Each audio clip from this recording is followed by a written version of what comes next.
Hello mga Choy! Welcome to my first ever vlog. And for today's video, magkuyog ta ninyo sa among first ever exhibition game kalaban ang Comelec players diri sa Dakbayan sa Davao. Gi-invite man gud ta sa Barangay Piso diri sa Municipality of Banay-Banay arong moapil sa ilahang padula.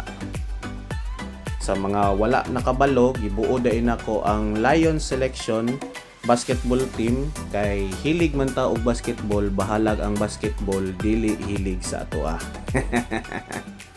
Ang makalaban ko day nato sa Banay-Banay is ang RMT basketball team. Kusgan kay na sila nga team kung wala mo kaila na sa ilaha.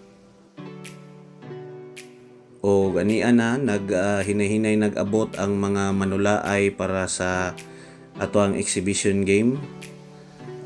I-ready na po nato ang atong gamiton nga sakyanan. Og magpasalamat po day ko kay Boss Reher sa iyang pagpahiram sa ato sa iyang van. Bahalag kulang og langis ang iyang sakyanan. Ang importante libre kaysa naman magrenta pa ta, dako na kayong gastos. Wa na gani tay pantalay sa mga player, dako pa kay gastos sa van, di ba?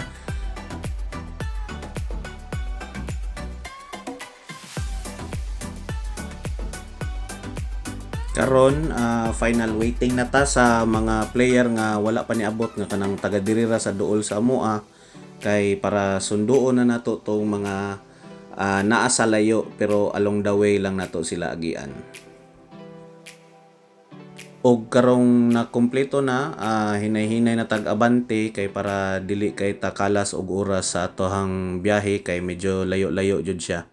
Almost 2 hours kung normal nga dagan lang ang ato ang pag-drive.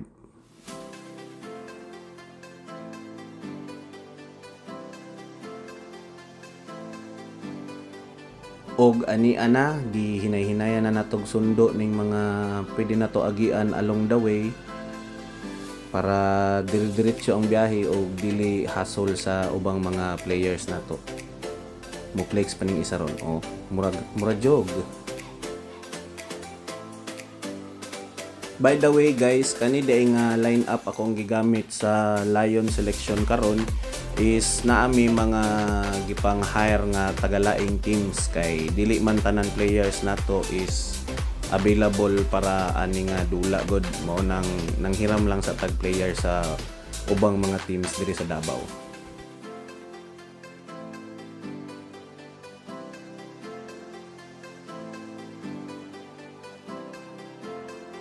Siyempre, kada biyahe, dili mawala ang ato ang obligatory merienda. Ana man dyan na, pag nagabiyahe, mangita man dyan nag-stop overan para mangaon.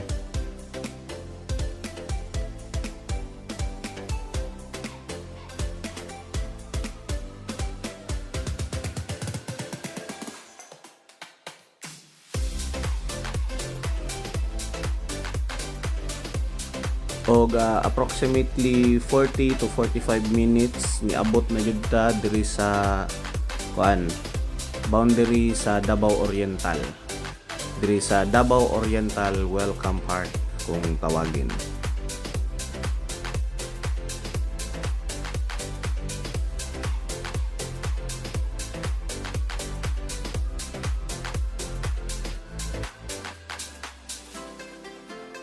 And shortly after, ni abot na ta diri sa atong first stop bago ta magdula pagkagabi ang Lapitan Residence para makarelax ta gamay, makapakondisyon sa mga tuhod kay medyo kapoy atong tuhod samtang biyahe.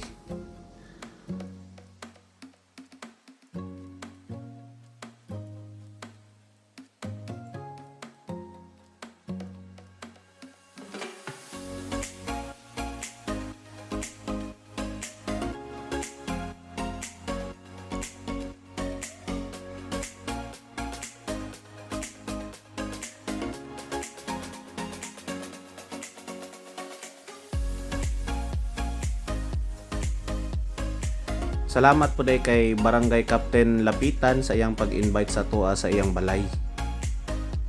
Siyempre, habang gahulat, business at tagamay kay para naatay kwarta. Bisan pag naa sa layo, Maghuna-huna gyapon tag kwarta.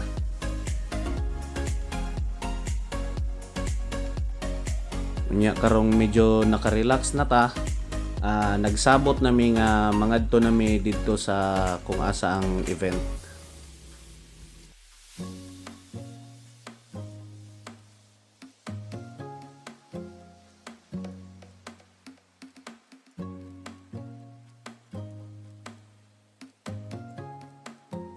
And sa atong pag-abot, nakapansin ko medyo bibo po dining Barangay Piso.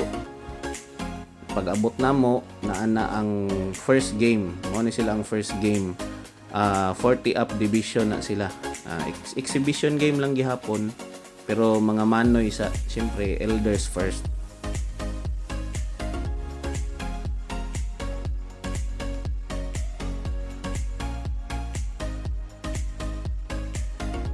Naapon sila dire mga mini piryahan para kalingawan sa mga taga Barangay Piso habang wala pa nagsugod ang dula. Naa sila yung mga kuan dire pang pahalipay sa mga tao. Magbayad-bayad lang ka ginagmay o magpatad-patad ginagmay. Mahurot na jud nimo imong oras o ang imong sinsilyo.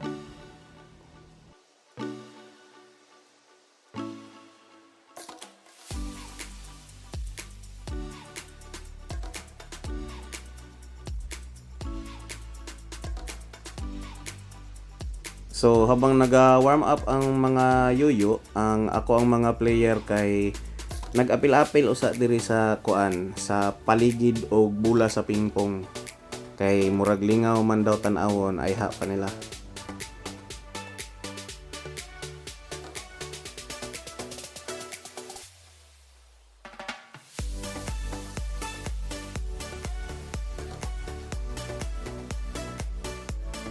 Pag human sa dula sa mga angkol, kami pod nag-ilis na o nag-warm up na for the main event. To be honest guys, medyo kulbaan pod ko pero excited jud ko nga naka-appeal jud tag inaani nga klase nga dula.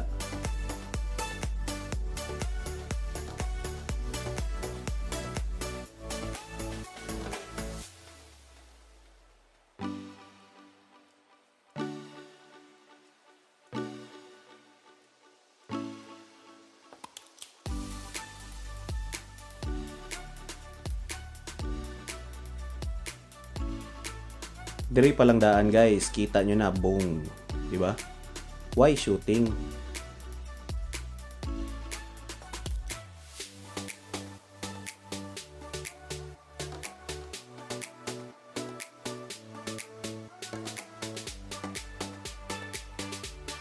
And after warm up, gi-introduce na ang mga teams and their owners, which is a proud moment for me. We have here the team owner of the RMC Davao, incoming board member, Sir Rimlani C.A. Kamuang II.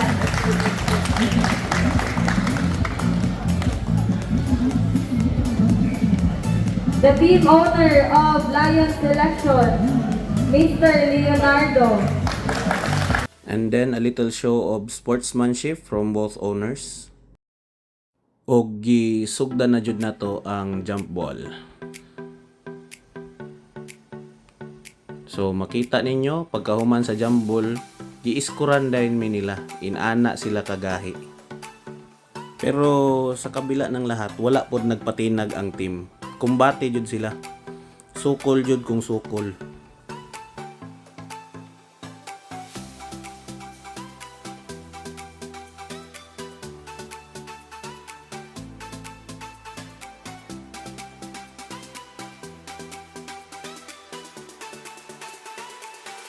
Salamat po dahil kay Coach Alex Sanyel sa iyahang pag-guide sa atong team samtang gadula ta.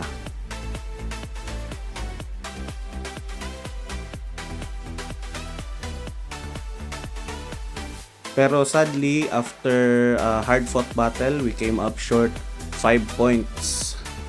Inaana kagahi ang mga kalaban. Grabe ka veterans ni sila.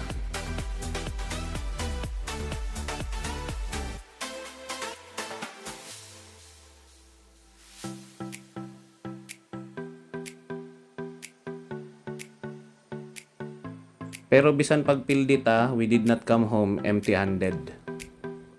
And also nagka-chance nga ma-meet ulit ang mga dating teammates o nagkaroon pud ta og mga bag-ong amigo. And sa atong biyahe pa uli, makita man pud nako nga nag-enjoy pud ang team. Nalingaw pud sila kay naka-experience sila makakalaban og mga gahi nga players, mga mas kusgan nga players para ma-develop nila ilang mga skills.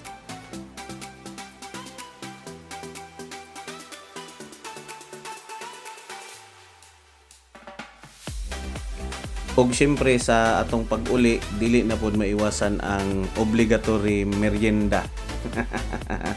Stopover sa ta diri sa Davao Oriental Welcome Park para mag soft drinks tagamay, magkaon og mga unsabay masima-sima dira.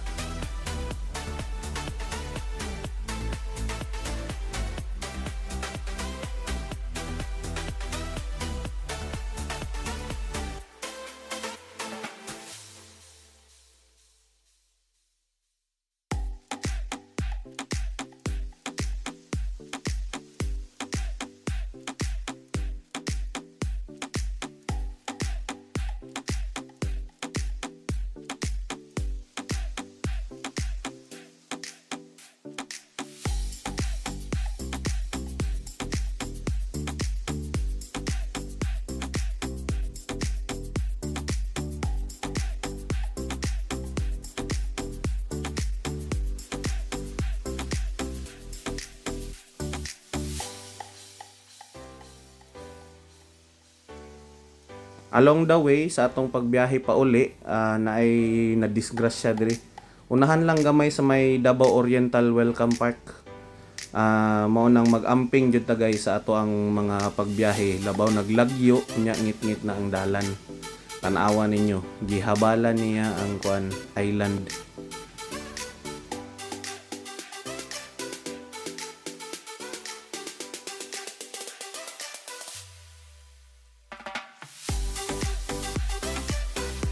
Og sa pag-abot namo diri na sa may Tagum area, pagawas na mi actually, nakapansin mi foggy naman kaayo, which is not very common in Tagum because Tagum is a warm city, warm part of Davao na siya.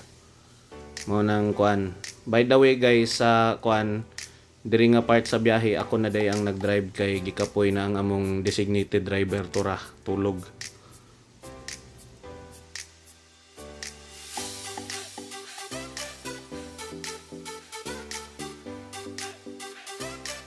And at last, after 30 or 25 minutes na abot na jud ta sa balay para makapag-relax na, makapagpahulay kay medyo kapoy jud ang among adlaw.